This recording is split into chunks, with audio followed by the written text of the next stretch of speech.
Sorotan lain, sidang gugatan Citizen Lawsuit ijazah Jokowi digelar di Pengadilan Negeri Surakarta, Jawa Tengah dengan agenda pembuktian.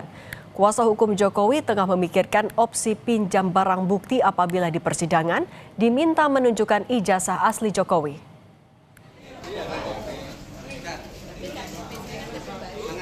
Tak seperti biasa, persidangan gugatan Citizen Lawsuit dipenuhi pengunjung. Melalui kuasa hukumnya, pihak penggugat meminta pengadilan agar dilakukan pencocokan ijazah. Sementara pihak Jokowi mempertimbangkan untuk meminjam ijazah dari Polda Metro Jaya.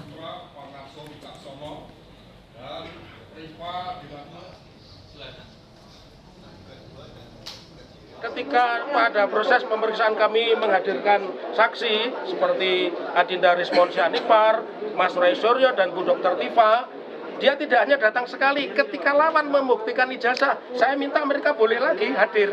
Ini kan tidak pernah terjadi di peradilan kita. Maka saya ingin yang seperti itu. Itulah yang saya inginkan, yang namanya cross examination. Dan itulah yang diajarkan oleh undang-undang baru kita. Yang punya kewenangan apakah Polda Metro berkenan atau tidak untuk memberikan kesempatan kepada kami selaku kuasa hukum Pak Jokowi untuk berpinjam terhadap alat bukti yang saat ini dijadikan barang bukti oleh penyidik pejabat Polri.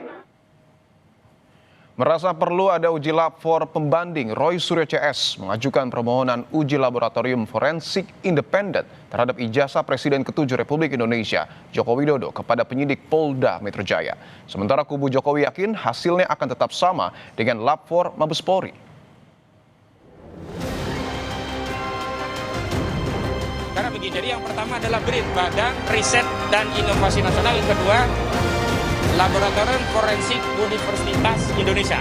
Mau diuji ulang oleh BRIN apa? Kita yakin tidak. Siapapun juga kita sebagai independen.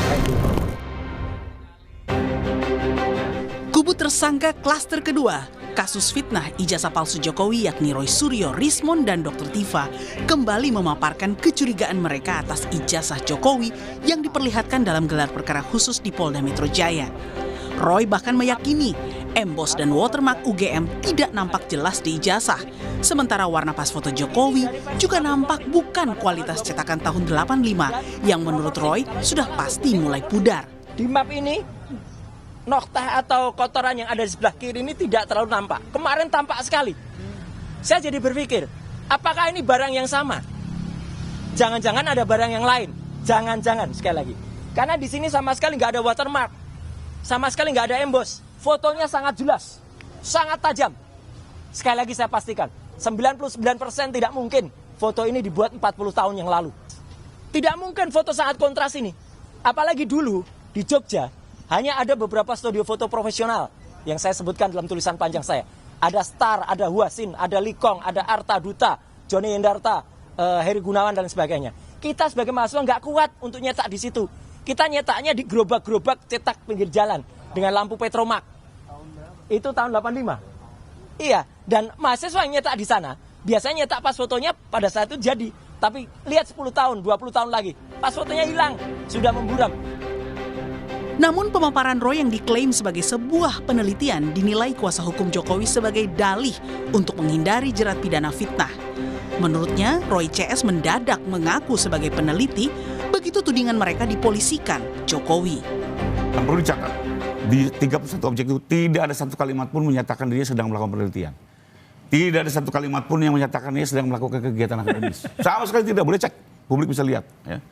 Jadi clear itu nggak ada urusan akademis, urusan penelitian. Lalu setelah kami laporkan, sebulan kemudian mereka langsung merubah menyusun strategi pembelaan, mengklaim diri sebagai peneliti. Merasa perlu ada uji lab for pembanding, Roy Suryo CS pun mengajukan permohonan uji laboratorium forensik independen terhadap ijazah Jokowi ke Polda Metro Jaya. Mereka mengusulkan Badan Riset Nasional dan UI sebagai pelaksana uji lab for tandingan. Merespons permohonan tersebut, kubu Jokowi tetap yakin hasilnya akan sama dengan uji lab for Mabes Polri.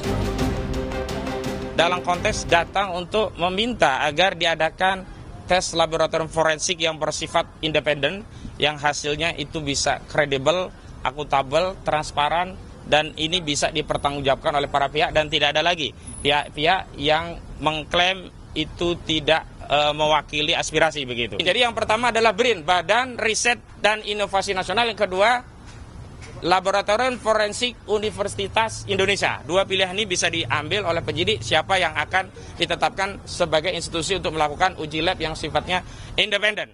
Mau diuji ulang oleh BRIN apa karena kita yakin tidak sih, siapapun juga kita oke. Sepanjang dia independen. Sepanjang independen ya.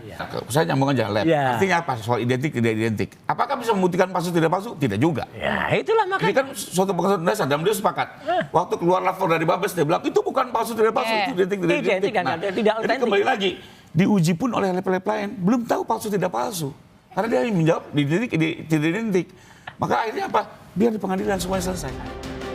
Sementara itu, psikolog forensik Reza Indragiri menilai dalam persidangan nanti, hakim harus disuguhkan 2 hasil uji penelitian dari para pihak agar hakim bisa memutuskan perkara ijazah Jokowi secara komprehensif dari berbagai sudut pandang. Mabes Polri, Polda Metro Jaya ataupun Puslap 4 semestinya kita anggap sebagai lembaga yang independen. Harusnya. Tetapi sekian banyak hakim dalam sekian banyak referensi juga mengingatkan bahwa kita tidak boleh a priori terhadap pihak manapun di ruang sidang. Pihak sebelah, terdakwa dan penasihat hukumnya juga harus punya kesempatan mengajukan klaim yang setara.